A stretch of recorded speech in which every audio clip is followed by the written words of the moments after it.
Hey, and welcome back to Packers Corner. My name is Troy, and as usual, today is a good day. No, didn't receive anything in the mail today, so no goodies. But today is a good day, as it always is.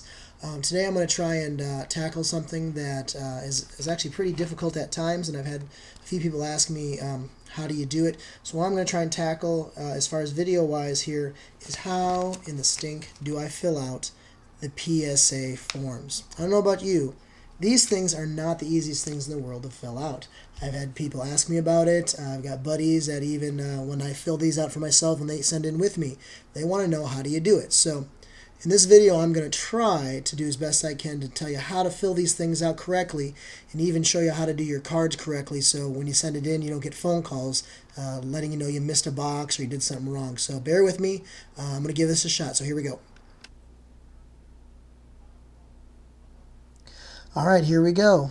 Well, what do I do if I need to send something in the PSA to get created? Well, first of all, you have to be a member of PSA. And of course, to join PSA, just go to psasports.com and join if you can do it that way. Or unless you got a friend who is a member, you can send things in.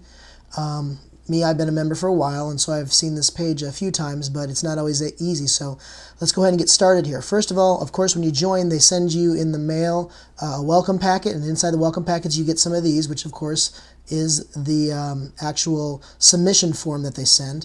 They also send you a welcome to PSA Club thing, which actually gives you instructions on how to do it. And you need both these things when you are going to get your cards ready and stuff. The other thing I would suggest before you even fill this page out is, of course, have what cards you want to send in. Those are some cards that I have prepared. They're in the Ultra Pro, Saver 2, whatever they're supposed to be in.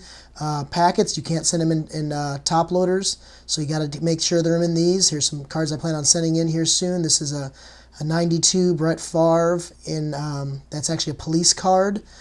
Here is a Ron Wolf. That's actually his rookie card. It's a police card. Ted Thompson rookie card, which is actually another police card. Let's see here. Tony Candandio rookie card, 1950. Then I've got some others here that are just normal Packers. I've got some other Clay Matthews and 1963 Curly Lambeau playing card. Really nice condition, super nice condition. But anyways, before you do it, you got to go through and you got to pick which cards do you want, because if there's one thing that made me real confused is trying to decide which cards I actually do want to send in and which ones I don't. So you got your cards and you think you're ready to go. Well, go ahead and take out your order form. First thing you want to do, each dealer has his own membership number or seller, or excuse me, member has their own membership card. You'll have to deal with me here. I'm going to try and focus in as I'm going.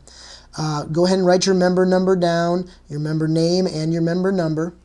After that, just go ahead and fill out the return shipping information. And by the phone number, I usually go ahead and put my cell phone down next to it, just in case there is something I messed up. You can go ahead and have them give me a call on my cell. But that's the first part. That is the part that if you get that filled out, you are on your way, at least to having it shipped back to the right place. So kudos on there. Now we get to the next part. The next part starts down this area here. You have to choose the cards you want. So, example would be number 1. How many is there? So, if I just went ahead and decided to go ahead and send in, for an example, the Brett Favre 1992 Packers police card, what I would want to do is this.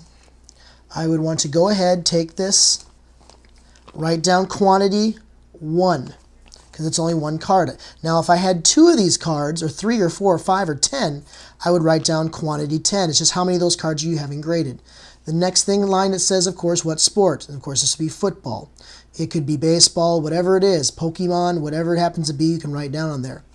The next is the card company, and generally you can get that information off the back of the card. If you're not quite sure, check your Beckett or another type of grading or card magazine that lists those things. One thing I actually have figured out, if I'm getting a card that's already been graded, I actually look online to see if there's a card like this has been graded, and I actually kind of copy down the way that they've already done it and encapsulate through PSA so I know it's consistent. So the year the card is would be 1992 on this one that I showed you. The card number, of course, you get that on the back. Even if the card number is NC749, Many times that's for like insert cards or autograph cards. You got to write that whole number down on there. The next part, of course, says card name.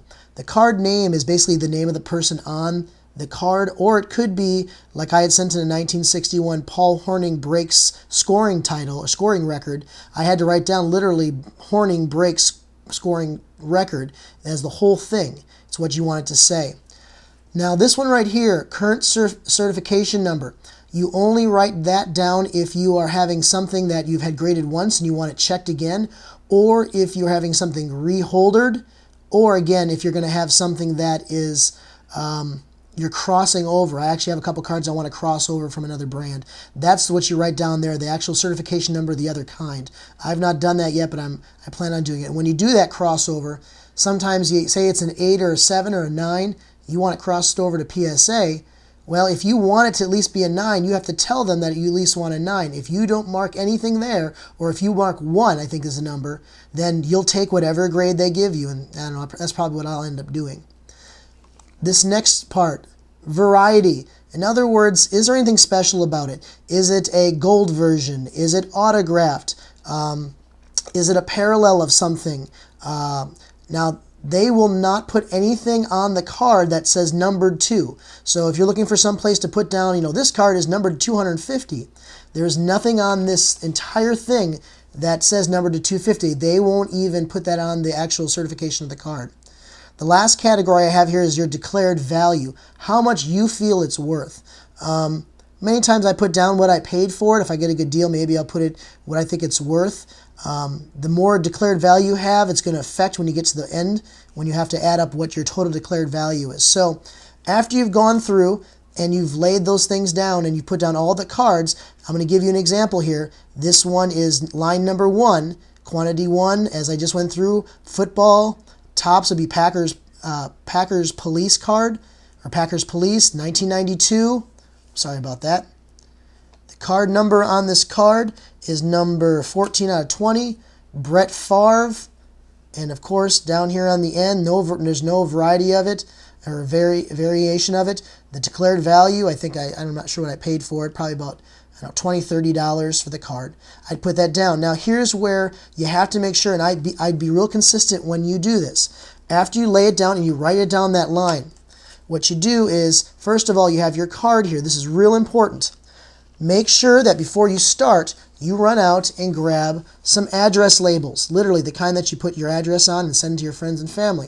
What you would do is on that label, you would go ahead and you would write down what your submission number is. Now up on top here, I'm going to show you up on top here, I've covered this one because this one, every submission form is unique.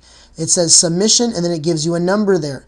That number basically locks all the cards you send in to that exact number. They don't even know what cards you have. All they know is that you have so many cards and they're on that submission number. So what you would do is you take your card, lay it down, you take this right here, you lay it down, and you would write the number that is on there. So say number, and I would do it in pen, number 4796214. Now that number has to match what your submission number is. After you have that submission number written down on there, you take down here and you write down line, and then what line do we say this one was on? This number is line number 1. So you'd write line number 1. As you see there, I've got the submission number, so that's connecting it to that submission, that exact submission, plus the line that this one's being graded on, where they're going to give the name to it and everything else, is line number 1. Now what do I do with this? Well, of course, I would take it off, and I would lay it right on the card. Now they say to do it on the front. I've heard places say do it on the back. Many times I just gently lay it right across the front of the card and just gently smooth it down. In fact, I'm very, very careful when I do this. Sometimes I even do it when the card's not in there yet, but I never write on the lines or write the numbers while the card's inside the packet, because of course, or inside the holder, because of course what's going to happen is you're going to get that numbers right across the card, and then of course you're pretty much screwed because they're going to mark it down because you have indentation on it. So what I've done here now is I have my card written across, the kind, the name, the kind that it is, with my declared value. I've put on the matching line. So now I'm done with one card. Now what you would do